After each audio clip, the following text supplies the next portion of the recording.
Hello folks, Vinyl Chef Steve here. Today I'm going to show you how to make fail-proof Spanish rice.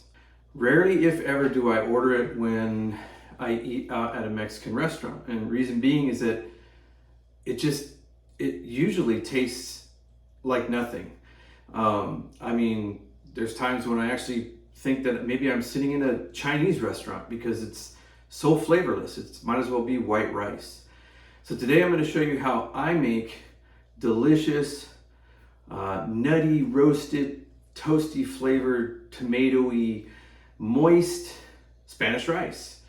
And it's pretty easy. There are a few steps that are involved. However, if you have one of these, it's fail-proof pretty much every time.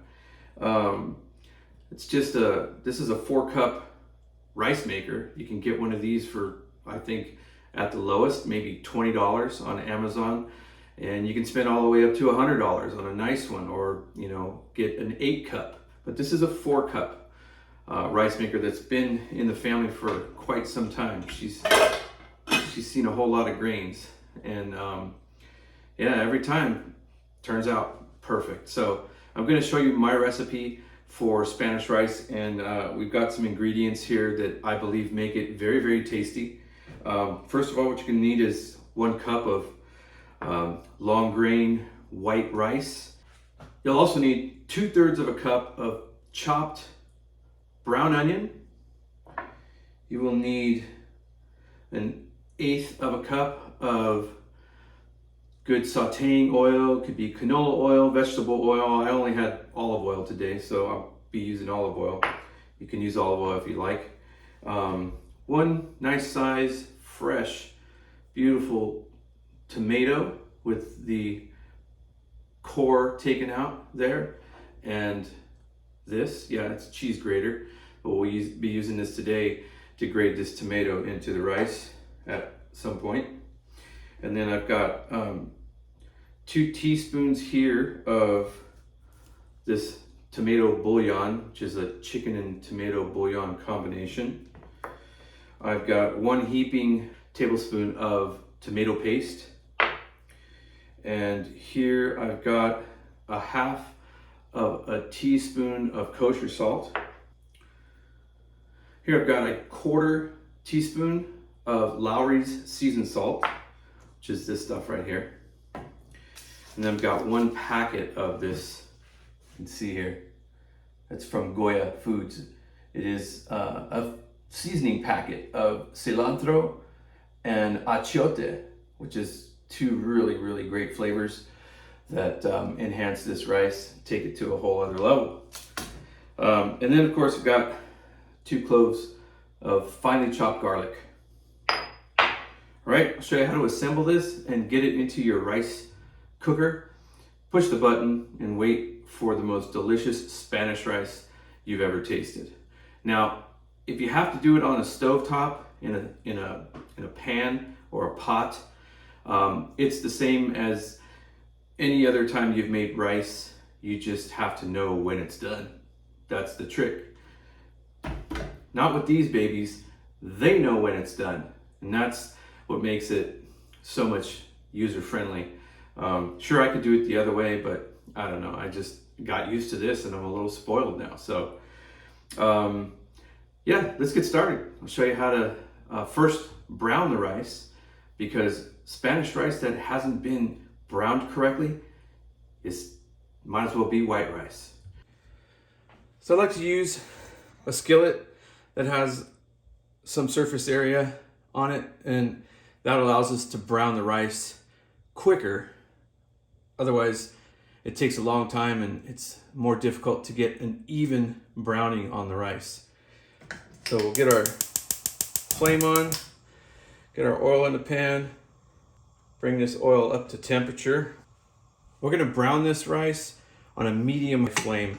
This is probably the most involved process of making the rice, is getting a nice toasted browning throughout the rice.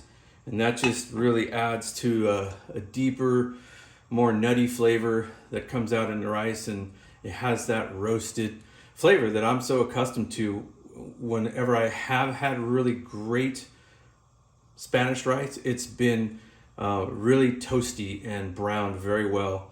So you'll see the finished product, what it looks like. It may be something you don't recognize because you've never had really good Spanish rice.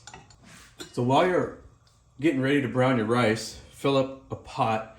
You're gonna need 2 cups of water.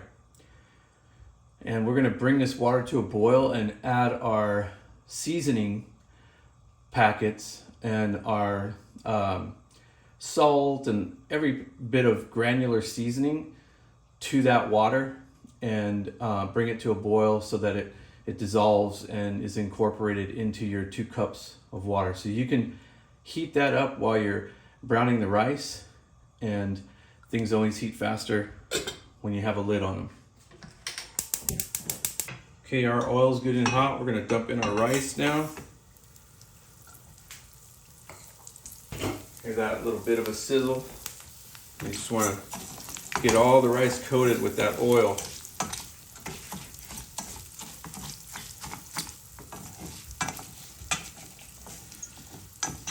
Turn it all in there and get as much of it coated with the oil as possible. And this happens quick, so you have to be careful. You don't want to burn your rice, but you want to be able to brown it. So remember, like I said, you want like a medium heat here.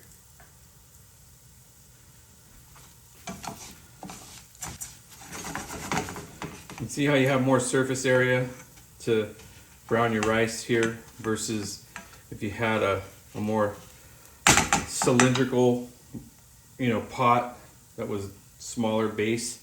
The rice would be higher. You'd have to be flipping the rice all the time. Browning the rice can be tricky for many people. A lot of people end up burning the rice because they walk away from the stove, or they, get sidetracked on their phone or something else. But this, you need to kind of be present. Yeah. So you turn it, let it brown a little bit lightly. I would say I'm stirring it and flattening it out probably like maybe every 30 seconds. You can hear the rice sizzling.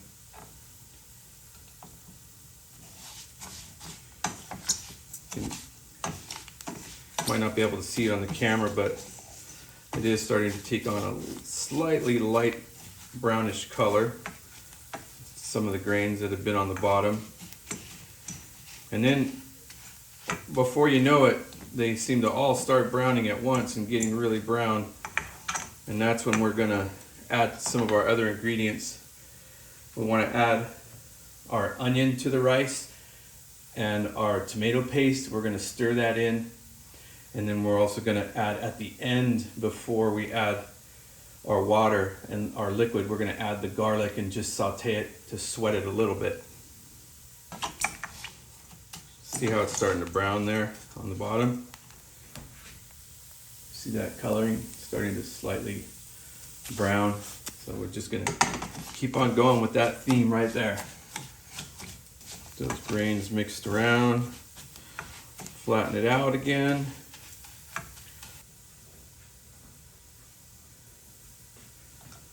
Okay, looks like it's time for another turn. You can see it's starting to brown nice on the bottom there.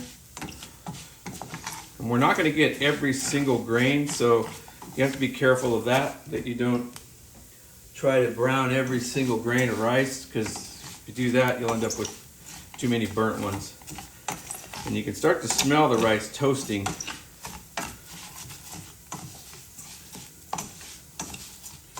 Gonna lose a few grains here and there, popping around. Flatten it out again. Our water sounds like it's boiling now. Yep. You can turn that off. And now we're just gonna add in our bouillon, our salt, our seasoned salt, and our seasoning packet from Goya. All that goes in there. Give that just a little stir.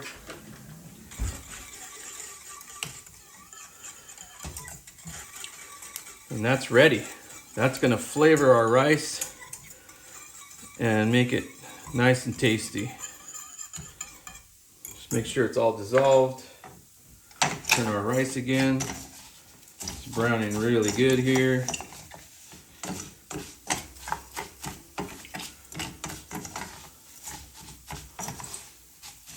I wish you could smell it. It smells nice and toasted.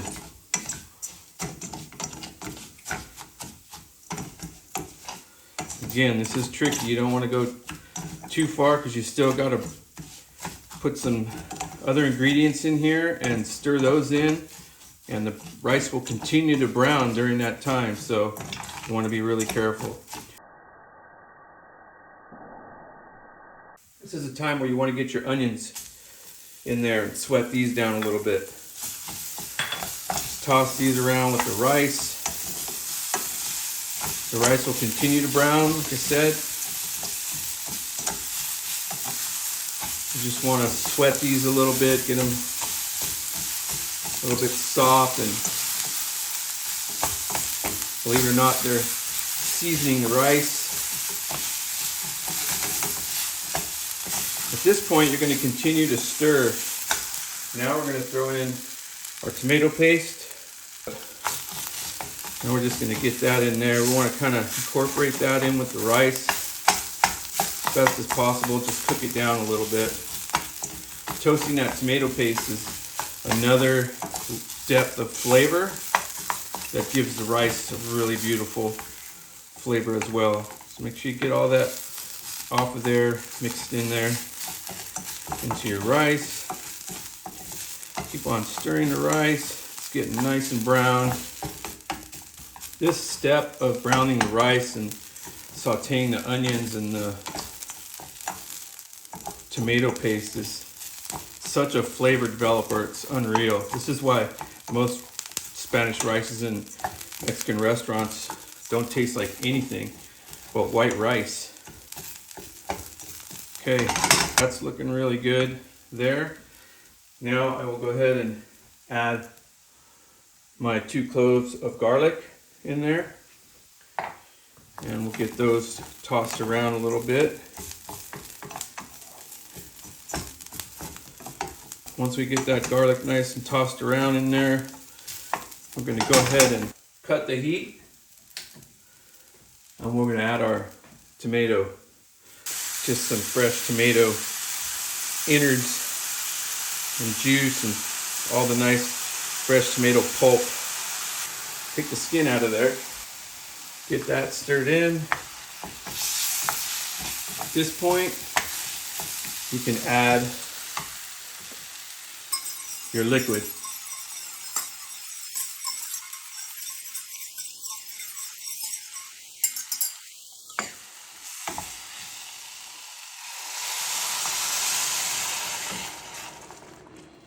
All right.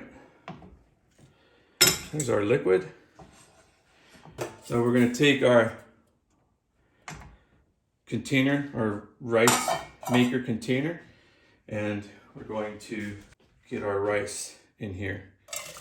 All the liquid and all the goodies.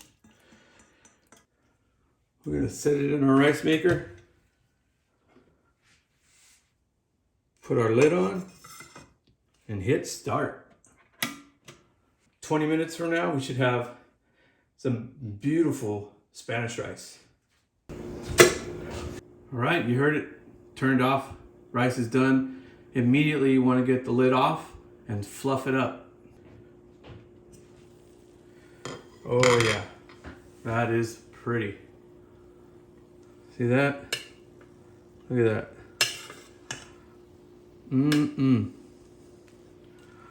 Nice, moist, beautiful Spanish rice. See the color of that?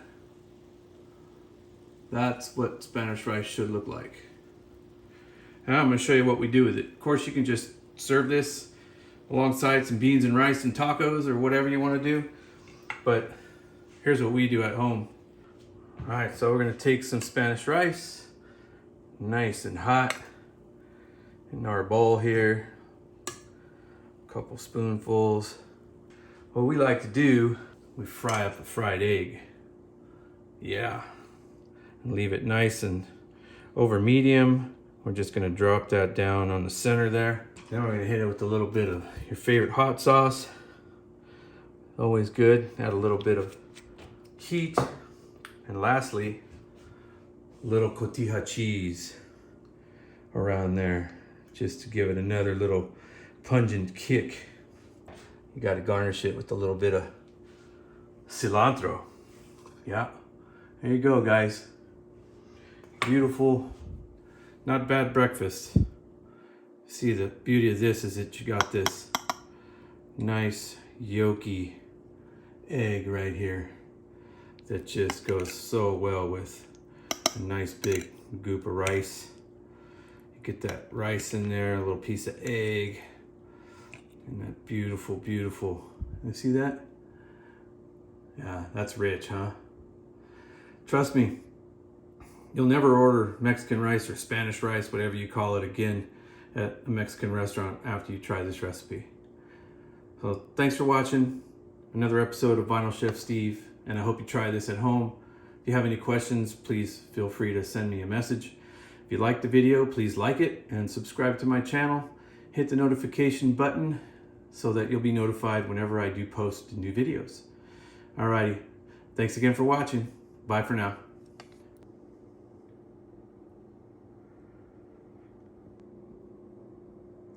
That's what Mexican or Spanish rice is supposed to look like.